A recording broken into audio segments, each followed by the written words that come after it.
Madam President, I couldn't help but think with the discussions earlier today that the President's dismissal of FBI Director James Comey is so inappropriate that it's hard to know where to begin. In less than 4 months, this President has pushed our country to the edge of a constitutional crisis, a crisis that in many ways seems more complex, potentially more threatening than the one instigated by President Nixon's order to fire the special prosecutor who was investigating Watergate. Now, first, I think we can easily dismiss President Trump's transparent pretext for dismissing FBI Director Comey. President Trump claims to remove the FBI director because of his unfair treatment of Secretary Clinton. This does not pass the laugh test, and we know it's not true. President Trump celebrated Director Comey's mistakes in handling the Clinton email investigation. He encouraged leaks from the FBI. He pressed Director Comey to release more embarrassing evidence. He even praised Director Comey after the director's misguided letter to Congress last October. Yet now the President would have us believe these same events compelled him to fire the FBI director. Oh, incidentally, more than 6 months after it occurred. This unbelievable claim, if it wasn't so sad, it'd be laughable. The truth is that the President removed the sitting FBI director in the midst of one of the most critical national security investigations in the history of our country, certainly one of the most critical in my 42 years here in the Senate, a sprawling inquiry that implicates senior officials in the Trump campaign and administration.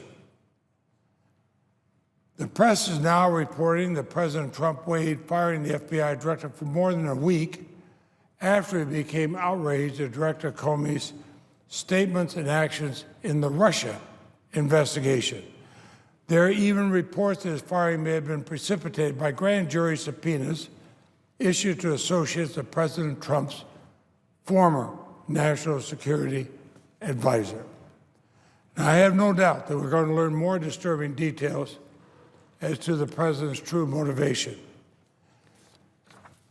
And I'm willing to bet anything that none of them will be because of a feeling the FBI was too tough on Secretary Clinton. I'm also troubled that Attorney General Sessions played a role in Director Comey's firing. The Attorney General had supposedly recused himself from the Russia investigation, and for good reason. He was a central figure in the Trump campaign that's now under investigation.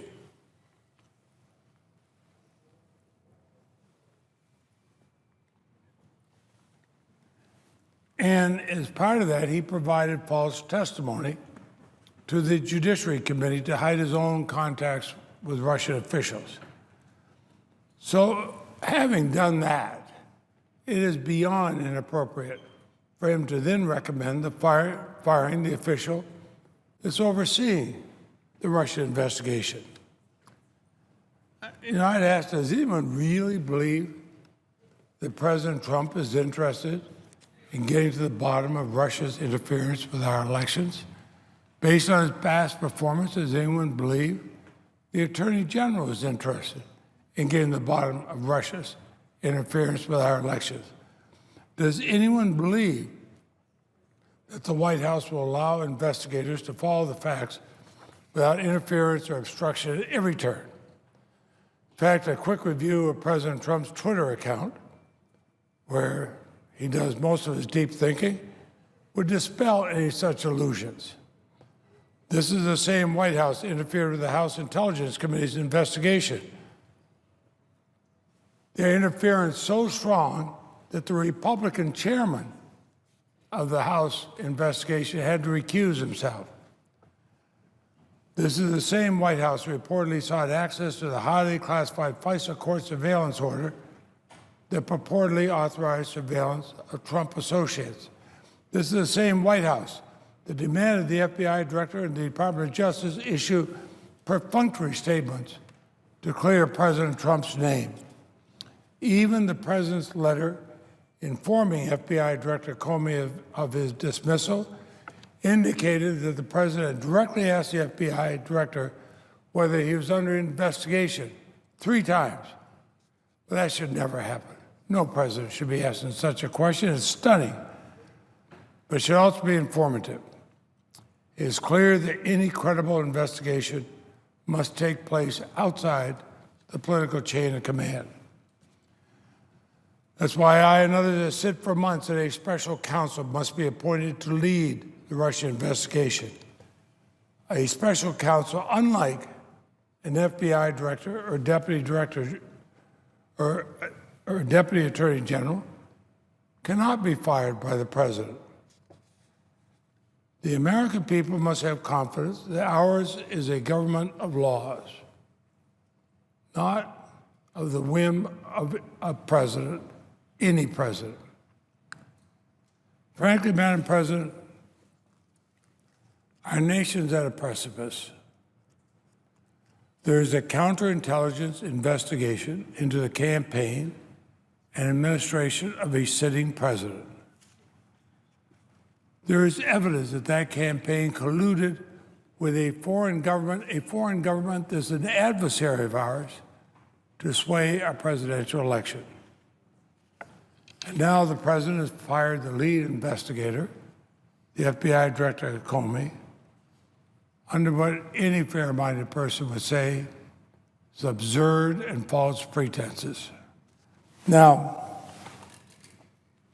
there are several inquiries underway into Russian interference and collusion with Russia in the elections. But the president has fired the head of the only investigation that could bring criminal charges. In fact, it's just been reported this came just days after Director Comey asked for additional funding for the investigation. None of this is normal. It's something I've never seen in Republican or Democratic administrations. We can't treat it as such.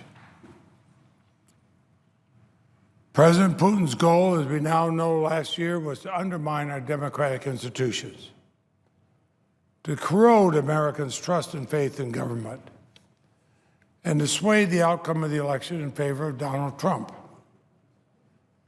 If we don't get to the bottom of Russia's interference in our democracy, Putin will be successful. The president appears to be content with that result. But I know in talking with many Republican senators, as well as Democratic senators, that they're not content with it.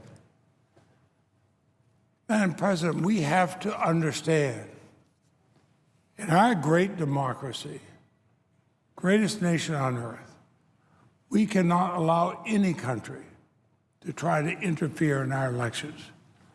We know the Russians wanted to do that. We know President Putin wanted to do that. We know he wants to do it in many other countries. I think we owe it not only to ourselves, but all these other countries. Stand up and say, we know what you tried to do. Here's how you tried to do it. America won't stand for it, and we hope none of our Democratic allies will. Now, Madam President, we 100 senators may disagree on policy matters, and we may have supported different candidates last November. But I respect all senators, and I believe we all agree on the supremacy of the rule of law. No person, no president should be above the supremacy of the rule of law. I believe that we do the country, or we fulfill our duty to the country, if we stand united in calling for a truly independent investigation. I don't think it can be avoided, the fact that this cascading situation demands the prompt appointment of an independent special counsel to pick up the pieces of these investigations. How we respond at this moment is our test of our commitment to the separation of powers. It's a test of whether the United States Senate can truly be the conscience of the nation, as it should. This is not just a scandal. The president's actions are neither Republican nor Democratic. They're authoritarian. This is an effort to undo the ties that bind our democratic form of government. All of us, both sides of the aisle, must now put country over party. Madam President, in my years here, I've worked with both Republican and Democratic presidents. I've worked with them and supported them, notwithstanding their parties, when I felt it was in the best interest of this country. I feel privileged that Vermont has allowed me to serve long enough to become, as my predecessor was, the Dean of the Senate. But I've also, in deciding to stay here as a senator, always had the abiding faith we can and should be the conscience of the nation. This great nation deserves no less. But that means we set aside party labels and adopt just one label: United States Senator. And with that, let us make sure there is a clear, full, credible, honest investigation of how Russia tried to influence our elections. A full, clear, thorough, honest investigation if Russia has ties to anybody within our government, and a full, clear, honest understanding how we make sure that never happens again to either Republicans or Democrats. Madam President, I see nobody else seeking recognition. I will yield the floor and suggest the absence of a quorum. The clerk will call the roll. Mr.